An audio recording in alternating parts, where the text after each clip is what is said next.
Ready for the interview, and if you get a cue live on the laptop, watch what I'm gonna do. Welcome to the show, let them know we got a point of view. Hey, yo, let's have a combo. Say what you feel, be real, that's the motto. Real talk pronto, Dr. D, PhD, hit an intro. Hold up, wait, gotta be social. Network global, a home for the local. Gotta be social. Network global, a home for the local. We are back speaking again. We're starting to speak a lot, these days. We are. I know. It's a pleasure. And we've kind of known each other adjacently through LinkedIn for a while. So it's really nice that we've started this regular dialogue with each other. So thank you for coming on. Yeah, thanks for having me. So I want to kind of kick off what we were talking about right before we hit record, which was about mentorship, which I know you're passionate about. So am I. I'd love to hear and for the audience to hear your story related to why this is such an important thing in your life and in the business. Mm-hmm. Yeah, so I'm really excited to be having the conversation with someone like you. I have grown up through the industry, education straight into a career. I've been blessed to use my education and work in the fitness industry and grow into the wellness industry, working for 2 hospitals as director of wellness. One of the things I've enjoyed the most through all of that journey, Darian, the highs and the lows of all of it, has been training and developing new team members and the mentorship that comes with it. And I've had oodles of group action instructors and personal trainers under my directive, health and wellness coordinators, fitness coordinators, you name it. And I am very vested in the health and wellness of the fitness industry. And the way I see it right now, my passion is a little bit fired up even more post-pandemic because I don't see the industry rising to the occasion to fill the gaps with one of the biggest challenges I continue to hear still, even in a webinar this week, that there's not enough seats on the bus in the fitness clubs. Still can't find personal trainers to come into bricks and mortar, still don't have enough fitness instructors. And to me, the solution is the opportunity to mentor and develop persons that are maybe sitting on the periphery, contemplating a career in this industry, which has given so much to me. That's why I'm so passionate about it. And or they have newly joined the industry and are seeking some mentorship and or direction because there's the career path that's open to fit pros today from when I started is so much larger. You can do so much more than group X and personal trainer. And that's not being dismissive. It's excited about opportunity that's come out of where we're going in the industry. And then we have others that I'm experiencing that are what I call the career 2.0 group, individuals that, and we're going to have more and more of this, I believe, that have had a very nice career in a different discipline, but have dabbled in fitness and or are interested and they want to be in our industry and they don't know anything. And they need mentorship as well. So I feel like it's my time, given what the industry has given me, to share and help fill this gap. And of course, you and I had the conversation, so now we're running. But that's just a little bit about how I come to be fired up about this particular topic. So funny you mentioned about what this industry has given to you. And I was just telling you before we hit record that the post that I put out on LinkedIn, it says exactly that. It's given so much to me. I want to give back. We want to give back. This is a great way to do it. And I think what you said about not enough seats and that it's just not enough people caring about people coming into the business. It's such an individual business for so many people. And they get in and they just feel so alone. And they have to this is a weird industry where it's you have to start from scratch and with no guidance, almost no guidance. You have to make a lot of mistakes, or as you know, the lifespan, especially of a personal trainer, is less than a year. I mean, they get out of the industry super quick because there's just no help. And it's a difficult industry to just start gaining clients without having to resort to doing something else. Agreed. And then I was telling a bunch of students, trainers at Colorado State, once you get into another job, if you're struggling and it makes you a lot of money, you're probably not coming back to fitness. The allure of making a lot of money versus doing something you love, it's so hard for people to make that change. But I think that can be helped if we mentor people and we're there for them when they're struggling, especially in the beginning. And they're like, can I actually do this type of thing? I so agree with you because I think there is a huge opportunity to provide the mentorship, training and development, career mapping to give fitness professionals an understanding in the how to make a living in our business. Because you're right, Darian, once they leave and they make the bucks, and for some, it's not making big bucks, Right. it's making enough bucks just to live. And that's heartbreaking when we're in a servant leader industry. And I don't know about you, but in my career, the individuals that I've met at any point in their development, they are hard filled leaders. Yes. They're in it, like you said, they're in it because they really want to make a change in someone's life and provide their skills to someone to make them feel better, move better, all of the things, and yet not have the opportunity to make a living, just a basic living to do it, right? And so, yes, you're right. When they leave and they can make a living doing something else, why would you come back and not and struggle to pay bills? I don't. Yeah. It blows my mind too. It just is a bit of a disconnect. Well, let me ask you this, and I think we may have discussed it, but I think especially in this podcast format where this is going to get out to a lot of our colleagues, we're going to tag people, both you and I, Mhm, and I would love for the audience when they listen to it to give us feedback too. But mhm. in your opinion, Debbie, why do you think this mentorship initiative has not gotten off the ground in larger institutions in our industry? I think the answer to that question, given my knowledge of a few institutions intimately that I have been involved with, others a little bit less, just in a speaking capacity, is truly that the mission, vision, and values have been loaded with other priorities. Let me say it that way. Not good, bad, right, or wrong, just other priorities. And it might be that these institutions have not had to really make this a primary focus in the past because we were sort of swimmingly moving along pre-pandemic with what it would seem like big bricks and mortars with enough employees to do the things that we're talking about, providing fitness classes and personal training and health coaching. And if not, many had their own in-house certifications and or trainings, right? So I don't know that this lack of staff and this big void that we're encountering right now has been something previous in the industry that's really such a hardship that any of the institutions had to put it as, one of the top five priorities for any fiscal year. I think that's probably one of the reasons it hasn't been tackled because it hasn't been such a huge gap as it is today. What do you Uh, think? it's very interesting. I think that that's certainly a large element. I think for sure.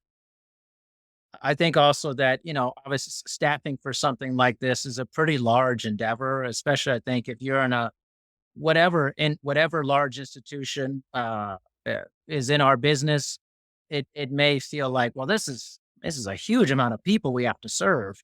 And as if Mhm. monetarily speaking, a lot of the business is based off of the consumer and making money, increasing profitability. And while there is some level of professional development for our colleagues, that development has not been geared towards mentorship. It's been geared towards, things like, how to do certain exercises better, different routines, this type of group X class marketing, selling. But it hasn't actually been to the healthfulness of helping someone through their journey, their actual journey through the business as a mentor. And I think we forget we're in a service industry. We're so focused on the clients or the members, we forget that we need to focus on the colleagues as well. We're forgetting about each other. I think that's Mm, it's like a blind spot for us that mhm, we don't see each other, but we definitely see the clients. We think so much about helping clients and mhm, patients, but we literally forget about ourselves. It's a weird thing that we do as people often. mhm. I think you're right. I think this conversation, it's so interesting because I have 23 years of working for hospitals as a director of wellness. So I've worked intimately with physicians and allied health professionals, nurses, who are a group of the least healthy employees in any workforce, right? True Yes. statement. Yes. And it's the same disposition there, Darian, that I experienced. And my heart would hurt for them because in the nursing field, they are trained to take care of everyone else, and often at the expense and encouraged at the expense of their own health and well-being.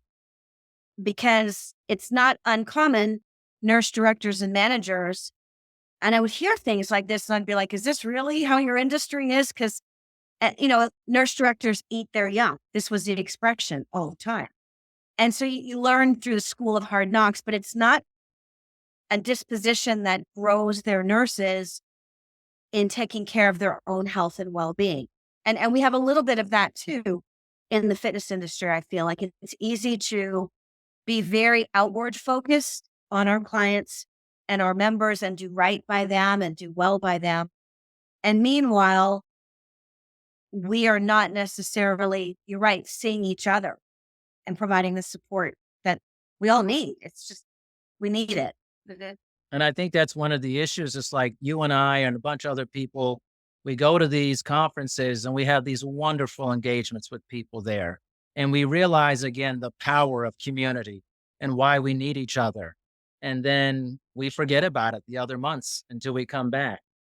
And that's what needs to change is like, what's that gap? How do we cover that gap between those meetings, those conferences, these touch points that we're just not feeling alone?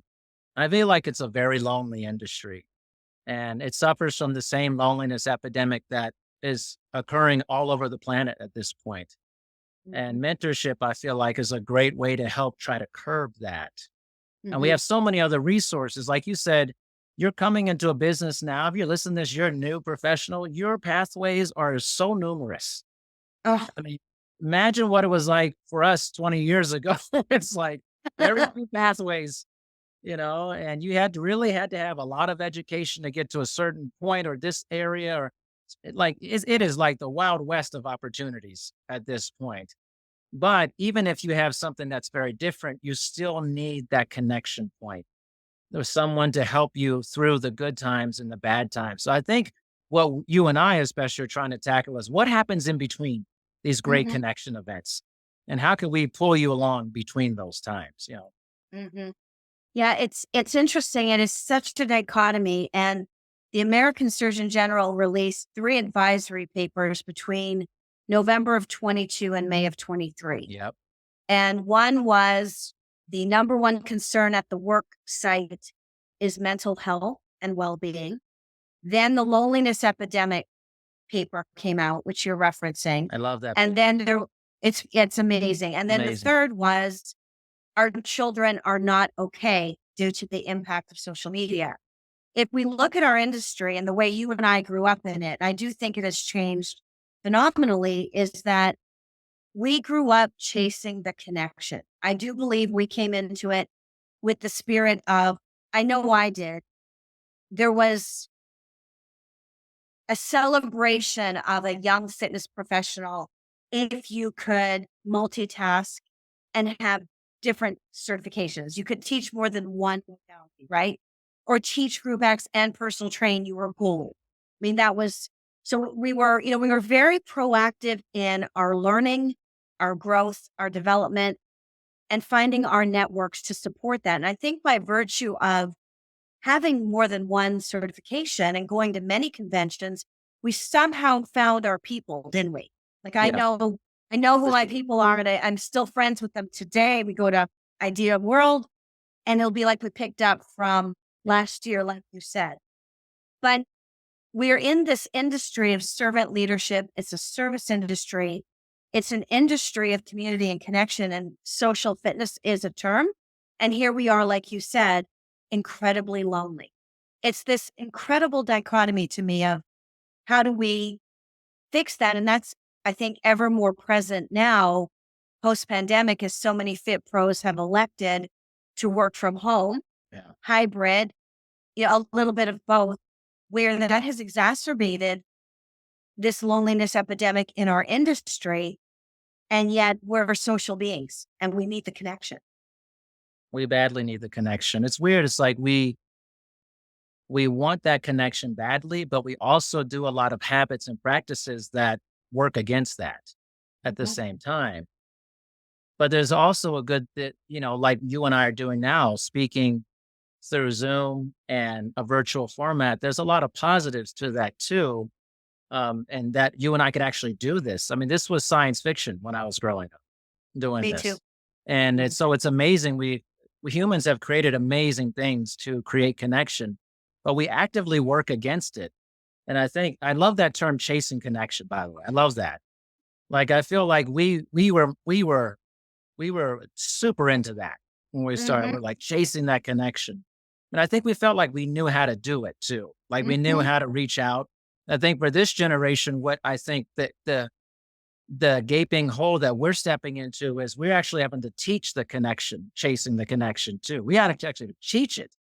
How do you Yes. chase connection? That's not natural Yes. for the younger audience. They don't even know how to start. No, can I share? I love this conversation with you. I want to share two encounters that I've had in the last 24 hours, Darian, which highlights this. And I know I'm of a certain age. I've been in the industry a long time. And I do feel for the younger generation coming into our industry and the younger generation that finished high school, maybe a university college degree via Zoom because we were on shutdown. And you can literally see some of the gaps there today, which is also impacting the fitness industry where the social skills have been altered, right? I feel like you and I could very confidently say our social skills have improved immensely by virtue of being athletes, training, teaching, coaching. I mean, I don't have a problem getting on a stage. Where did I No. learn that? Varsity athletics, Hmm. finding my voice and discipline, and Yep. then Reebok Master Trainer team. Jen Miller coached me. So I found my voice and I learned how to present appropriately. Two instances that have come up in the last 24 hours where I see young people struggling with communication outside of industry. And I wonder if it's the same for our fitness newbies coming in. One was an encounter at a hospital yesterday. I just had to drop in for lab work. And I have a younger person. I have the protocol from the functional medicine doc. I'm to get lab work. Simple. And this younger employee starts with why they can't help me and why am I at this hospital at this lab. And I watched him. And because I have 23 years in healthcare, I just kind of stepped back and watched. And I was like, what is he doing? He's explaining to me all the things that aren't going to work and why I should be here. And I was just like, I finally said, sir, if you can't serve me, it's okay. I understand. If administration told you you can't take these lab kits because there's no code to bill it to, it's okay. But he was just talking nonstop. Number two, I get on the phone this morning to book a hotel with a much younger person to go to the TRX Summit in Delray as a trainer. And I get the same dialogue, nonstop verbal, nonstop about I have two Marriott numbers and it's, well, then I'm going to have to do this and then I'm going to have to cancel that out and do this. And I'm like, I'm going to sit back holding the phone going, what is happening? And I wonder if some of our human skills, our human ability to relate, skills that you and I polished by virtue of standing in front of others and teaching and coaching, this is also part of what we need to coach, Darian. It's like filling that gap of you finished a high school degree or a varsity degree via Zoom. shut down for almost 2 years. What happened to our social skills there? So I think that might be some love we can give back to the industry too.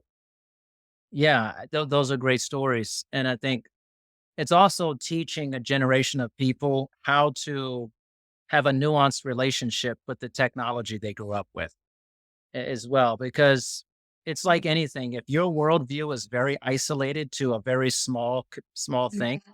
you don't understand the larger worldview of like, okay, there are very many negatives to this, but there's also many positives in a nuanced way. We're not saying don't use this, but use it in a way that will be a powerful benefactor for you, not Mhm. a negative in your life for that. But what you're talking about, especially, is like this erosion of of connection, of being able to even Yes. form the connection. It's like you're losing the signal is getting lost, Mhm. right? And unfortunately, I think what we're gonna have to do is start teaching how to form those synapses to start firing again in a way. Mhm. Because I was at Colorado State this week for kind of I was promoting our mentorship program, Mhm. and it was great. I talked to the training staff, campus recreation, and we have lots of people who want to get mentored, which is great. It's a good start, Mhm. what we're doing. But the number one thing is like they don't even know how to start meeting people. Like they don't even, which is funny to me because this is a generation that has every resource available to meet people, but doesn't know how to do it. Whereas you and I did not have these resources. We That's a had to good point. hustle.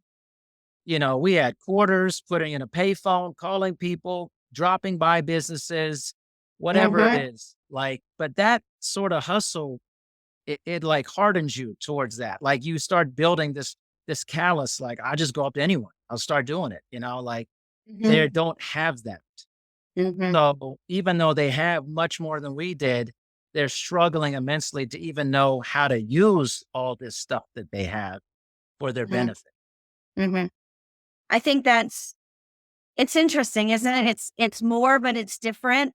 And yet when we talk about what it is that we're doing in the industry and the services that we provide, which are Yeah. so needed. We just don't have enough fitness professionals to serve the need.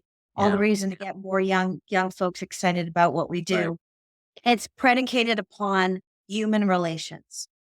So for us to be effective in our work would mean that we have to have the ability to relate to one another with a great deal of empathy and understanding and in the moment awareness. So many human skills, right? Like you're Human saying, skills. because if Darian shows up to a personal training appointment with Debbie and he only slept 3 hours Yep. and isn't well hydrated, didn't take his medicines in the morning, but he showed up, maybe the protocol that Debbie thought was appropriate for today is in fact not. And the emphasis is not so much on the exercise output as finding out what's going to make Darian feel better Right. today, right? Maybe we're going for a 15-20 minute walk outdoors and that's the session for today. Yeah. And we're going to walk and talk for a little bit. So yeah, it's really interesting the having so much available, so many resources and high tech and all of it. Yet when we come down to it, there's a couple of fundamental things that we need to be effective Yeah. to make change. To make change. And I think, as I was telling you also before this, I truly believe the capacity for our seasoned professionals like us, they have a huge heart for this. They actually Mhm. do. And for our seasoned professionals that are going to watch and listen to this, we see you. We know you want to be a part of something like this. And when you check your LinkedIn and you see what I like, you'll see it's tremendous. Like there's a tremendous Take a heart for look. this. Yeah. Like our colleagues want to be, because they all got into it for the same reason, to help other people. But even just like the new people or the 2.0, seasoned colleagues need direction too in this. Mhm. Because you may want to mentor someone, but you think, I'm alone. How do I even start this? I want to like mentor someone, but like I don't want it to be weird. How do I reach out to someone? Like that's what Debbie and I are trying to do, create a buffer so that there's an intermediary and we could help with that. But I would love for you to speak, at least in my experience, I think there's a huge heart for this from our colleagues. Well, I'm thrilled to see that. And hear it, I'm going to go check that LinkedIn post to get in there. But I'm not surprised, Sarah. I'm truly not surprised. I might be overwhelmed when I see the response, but I'm not surprised because I know many in the industry like you and I who've grown up through it, stayed with it, and have even more fire for it now, even given all we've endured with so much loss in the last 4 years, because we've all, lost certain things. I think it's just an exciting time to reboot, and it is the right time for innovation and creativity and to try new things. It really is. Yeah, I think so. And I think I want to be respectful of this, but I think so much of our business has been a lot of uh, kind of a dog and pony show, pop and circumstance. And we've elevated kind of this idea of the gimmickiness of our profession and often sometimes different products and services, and sometimes people who are not necessarily looking out for the industry. And so I feel like we got to rein that in a little bit too. And not saying like there's a place for a lot of different things, but I would like to, in our adventure in this, is really get to the point of speaking with people of maybe just really they have a gigantic platform. Be like, listen, this is one of the greatest things you can do with this platform you're doing is give back to our community. Like, if we're really serving, the community, we need to serve our community, like the people who are in it, because you got somewhere, but you didn't get there by yourself. And we need to get back to each other for that. And as we mentioned, I want to be very transparent during this podcast. We mentioned about this isn't a money thing for us. We're giving our time and we're asking other people to give your time. This isn't a money scheme, right? This is about giving back, truly giving back. 1,000%. Yes. And not looking at, oh, this is a step to something else to create this. No. This is literally about a true heart for helping people that are working in business. Yeah.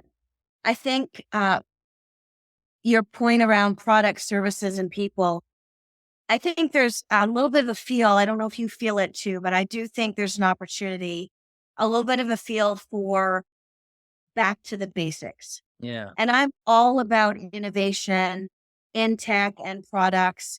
Yes, we do need to take all of those steps as well, but all of those things require someone to create an introduction to a product and or teach how and or if there are outcomes aligned with a certain product, like a glucose monitor and or other things on market that are becoming readily available to the average consumer, which they weren't 3 or 4 years ago, just using that example, there has to be a human person, professional like us, to help a client interpret data.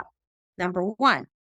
Number two, once we have that ability to understand what does this data mean, then to effectively map a plan and a strategy for a health plan, an exercise plan, whatever we want to call it, to become healthier. And that's not going to happen solely with AI and other modalities. At the end of the day, the human factor that we're bringing with coaching and motivation and accountability and interactive in the moment, corrective feedback, whatever it might be, and creating community, I'll say as well.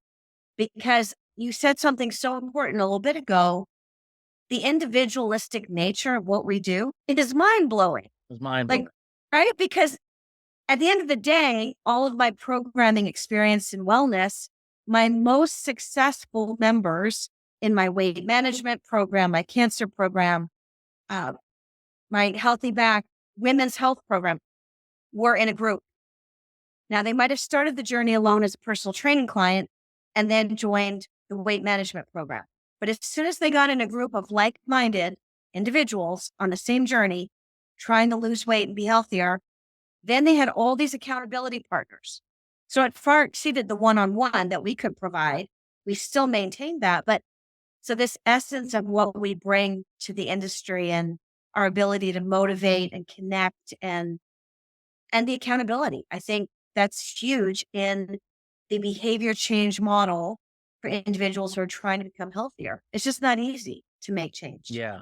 And you know what? You mentioned behavior change. What's interesting is we're embarking on this very large behavior change model for clients and patients and members. We need to put that on ourselves That's as good. well. And we need to make behavior change in our industry extremely important for our colleagues in the sense that a behavior of a uniting behavior. And Yes. the industry is only as good as the quality of people that are in the industry. Correct. And we also need more volume of people in the industry, which is a big misnomer. I think we have this scarcity mindset that, oh, well, I'm going to be competing against you because I need to get these amount of, listen, there's not enough professionals to handle the demand. This is a misnomer in the business right now, but we need to take those behavior change models, put it on ourselves and say, let's unite as an industry and let's have more people stay in the business for a long. That's my whole goal with this. I want more people to be in the business as long as I've been in, as you've been in. We need more of Mhm. that versus Mhm. the terrible attrition rate that we currently have. The only way I know how to attack that is to start with the mentorship program and start getting people feeling good about being matched with somebody when they get in or they switch careers, and to have someone with them when they're struggling and when they're growing in a positive way. That whatever it is, just someone there for them.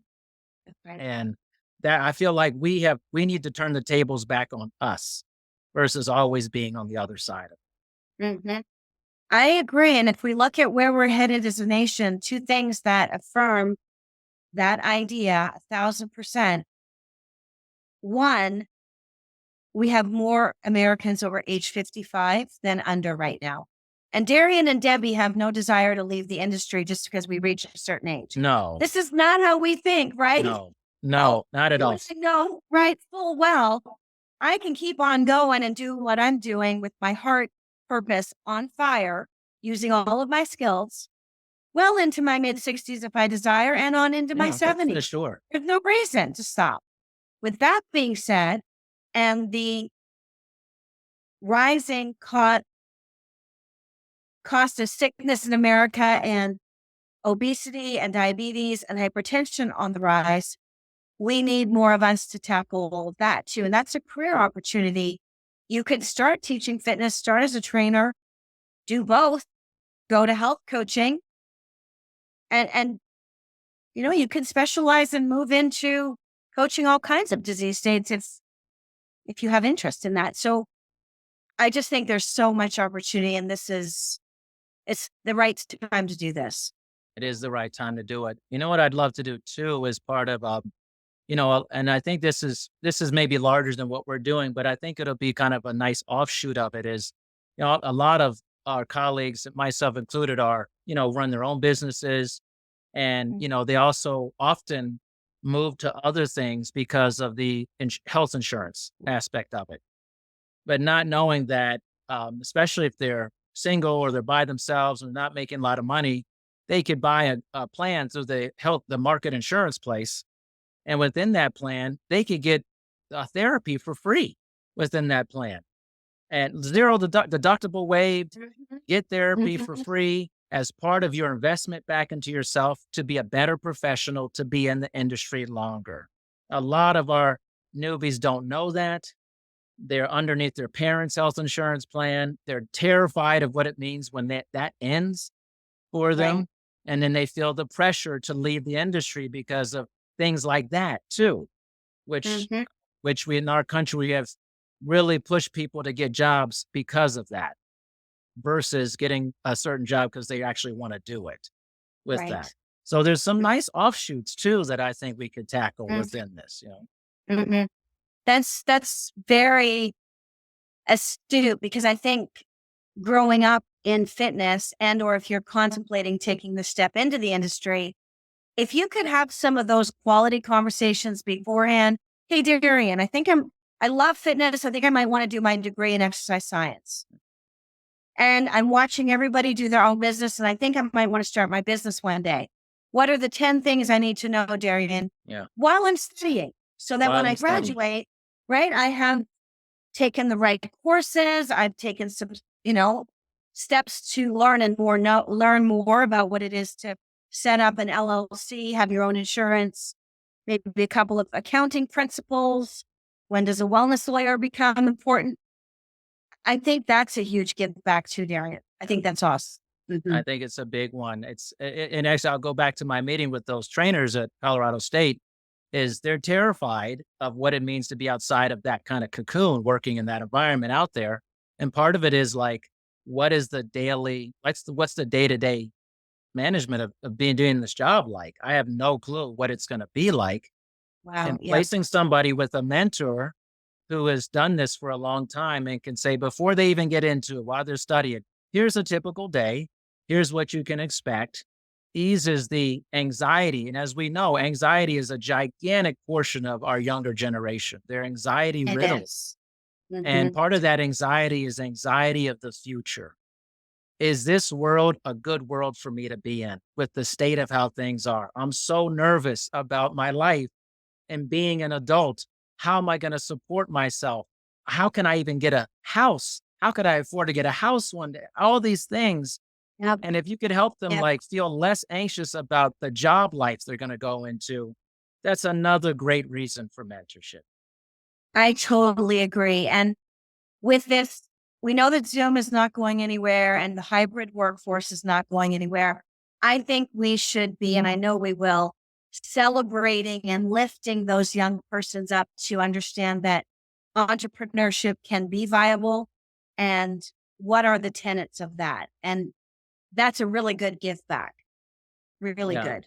I think it's just it's funny. I think we have such synergy about it, and I think that so for everyone here, I think it's just if you have a heart for mentorship and certainly you have a heart for being in the business, you chose to be in it, and it's probably done quite a bit for you. This is a great way to get back in the game with just your time. Yes. And, literally a little bit of your time. I mean, you can get a lot of things back in life. You can't get time. You can never get that back. And think about this as a time forward investment. You're giving people at the beginning of their careers interest in the future of their career. Like, oh, I get to see something normally I would never get to see. I'm gaining a valuable lesson that I may have had to struggle through that. And there's a value in struggling for sure, but at least to get a couple cheat codes in there is kind of nice, It's like, I mean, come on, What are those study guides, Darian? Remember you? Yeah, the cliff notes? notes.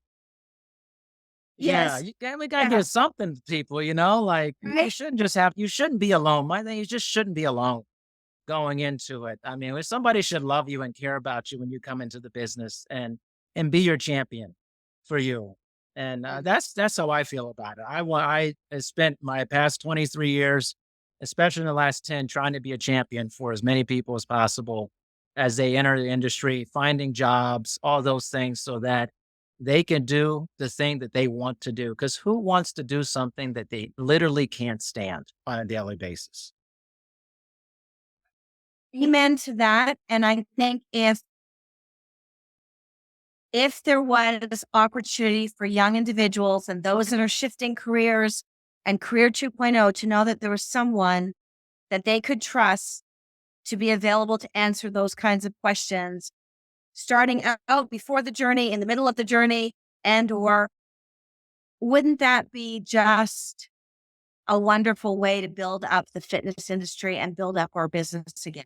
Yeah. And get a new influx of new university grads like you're teaching, that they don't change their minds after they get their degree because the anxiety has got them frozen in time, or there's parents Their parents. saying, Yep.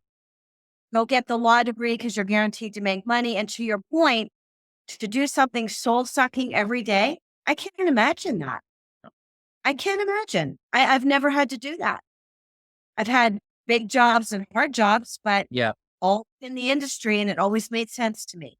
So yes, I think we all have a huge opportunity to come together to create this community, to spread the love nationwide Yeah. and get our arms around the industry and show it some love and get Yeah. people excited to put a foot in the fitness industry and look at it as a long-term play. Because you think of it like you said, like you mentioned the parents thing. That's a brilliant topic because when, especially for as college students, they're hearing this voice, one side from their parents. You need to get a good job. Whatever that doesn't always mean, like, whatever that is, you need to be able to support yourself.